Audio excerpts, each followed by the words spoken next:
Hello everybody, my name's The Aftermath, or I guess TV today, but I'm going to talk about fursuiting on a budget. Let's make this point very, very clear before we continue on. You do not need a fursuit to enjoy the fandom, to be a furry, to go to the cons, or anything like that. Fursuits are completely optional. Now, if you really, really want a fursuit, but you might not have the budget or the skills for making one for yourself, there are actually a lot of options that are out there, especially in today's furry fandom. The first one I want to talk about is the Dino Mask. The Dino Mask came to be because of Jurassic World. Thanks to the release of this movie, there is a very highly accessible and cheap starting base, just like any other DVC base, Fuzzbutt fursuits, you name it.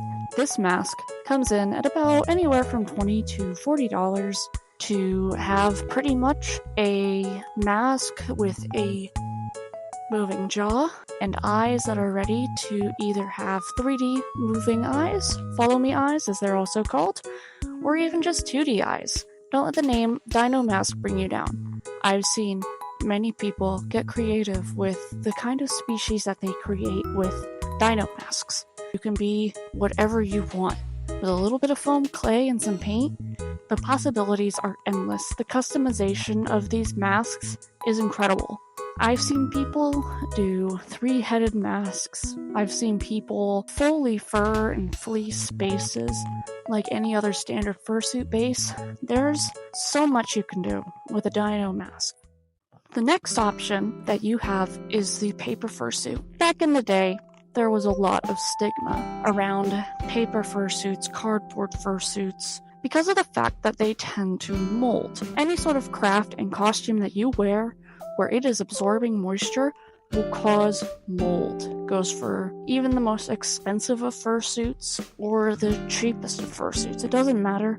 When you're in these costumes, you're going to sweat a lot, especially if you're running around at a con having fun. It's inevitable. Even just sitting here, I'm sweating buckets. To combat this problem, people have been very innovative with the paper fursuit. And oftentimes I see them use tape or laminating their head to be able to easily disinfect and clean their suit. It honestly makes me envious how easy it is to clean a paper fursuit. Something as simple as a disinfecting wipe you can find around the house, and just a nice wipe on the inside, and you got a very clean, mold-free suit. There are many options that you can choose from when it comes to the paper fursuit, not in just materials, but also the construction. You can do a 2D suit, or more like a mask, or you can do a 3D head with paper. Paper fursuits are so flexible with what you can do, and the only thing stopping you from doing what you want to do is your own creativity.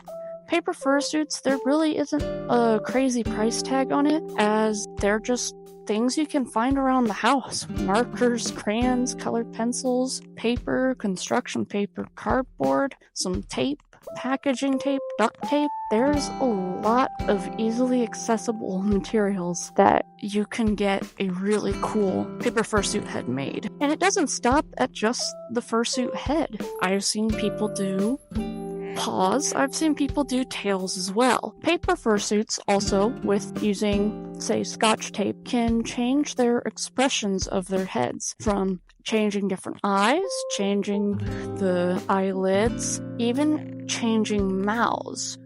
It's incredible what people have done with paper fursuits, and I can't wait to see more of them running around at conventions. Now, the final budget fursuit making technique we're going to talk about bleeds into another subculture, and that is Thean masks. So they do not have a bottom jaw, though I see some make bottom jaws and even moving jaws with Thean masks. But standard Thean mask, it's not going to have a bottom jaw, and it's going to be just the front upper half of your face. You're not limited to a cat, dog, or bird for Thean masks. Not only are there so many shapes that you can choose from for these kinds of masks, but also the ability to create your own shapes and build upon this base to make whatever species you want is honestly quite awesome.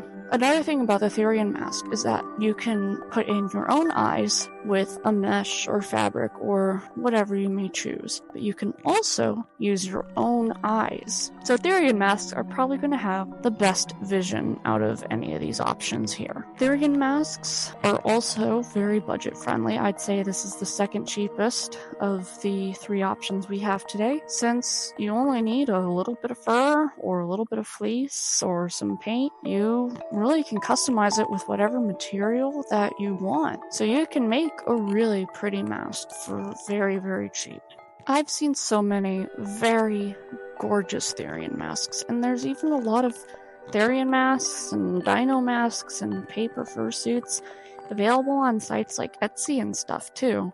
So you can get a pre-made if you want, and you know, they're rather affordable if you don't feel like you can craft something yourself. I know I can't craft anything like this myself. My first fursuits were quite honestly nightmare fuel, which one of them was a Springtrap fursuit, so maybe that kind of helped with that one, but that's the exception.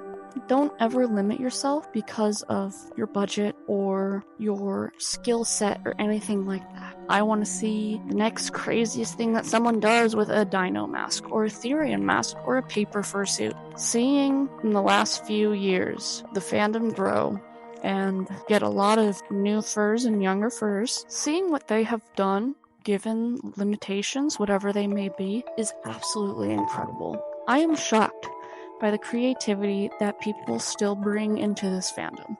I'm always seeing new things, and it is always a treat to see what somebody comes up with next. That was the daft aftermath of fursuiting on a budget and the recent growth of the fandom. People innovated, people created, and people didn't let anything stop them. And I hope to see maybe one of you create the next craziest, coolest, innovative fursuit idea. So thank you all for watching, and I'll see you next time. Bye! It is so hot in this thing. Ugh. I'm getting old for this. Getting way too old.